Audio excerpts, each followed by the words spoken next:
কি বলবো কুলারা, একটা বিড়ি ছানা যদি আমার কাছে প্রপোজ করতো কতটা খুশি হইতি না, যতটা খুশি আমি আজকে হয়েছি। তো খুশিটা কেন আছি তোমাদেরকে আমি সবটাই বলছি, তোমরা দেখতে থাকো লাস্ট অব্দি, দিলে জানতে হবে যে আমার খুশির কারণটা কি। তো যখন কাজ শেষ করে আমি 10টার দিকে যাই রুম যাই, যখন চেক করি ফোন পে আমি দেখি ফোন পে ব্যালেন্সটা অনেকদিন হলো চেক ফেক করি নাই, দেখি চেক টেক করি, শুনলেন যে খবরে বার্ধক্য মানে জীবন সাথী যা হোক কিছু একটা ঢুকছে, সেগুলোকে আমি আমিও তো ফর্ম ফিল আপ করে আনছেন, বেকার তো আমি সবাই বড়। अबे साले। তো আমার যদি ঢুকি থাকে তাহলে যাও খরচা ফরচাটা বাইরে যাওয়া আর কি। যখন চেক করে দেখি নাই, চেক করে দেখি যখন অ্যাকাউন্টে 1506 টাকা পড়েছে, আমি নাই সালা আইলো টাকা, আমি যখন ঘরে যদি পাঠানো দেবো তাহলে ঘরে অবশ্যই বলবো মা বাবা, अच्छा।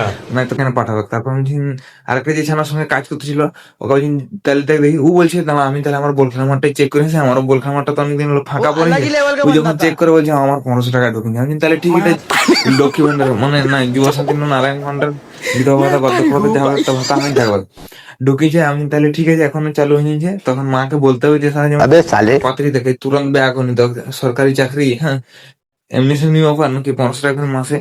তো খুড়ারা আমার তো ঢুকিছে, তোমাদের কার কার লক্ষ্মী ভান্ডার না মানে বিধবা সেট খুশি উল্টা পাল্টা করে খুশি উল্টা পাল্টা করে নিয়েছে। তো কার কার বিধবা, কার কার জীবন সাথী না যুব সাথী বিধবা ভাতা লক্ষ্মী ভান্ডার বার্ধক্য ভাতা যাই হোক কার কার ঢুকিনি তোমরা অবশ্যই कमेंट করে জানাও। डिप्रेशन। मैं डिप्रेशन में? डिप्रेशन में रहता हूँ हमेशा, अब भी मैं डिप्रेशन में हूँ, माँ कसम। मैं डिप्रेशन में रहता हूँ हमेशा, सिर में दर्द रहता हो।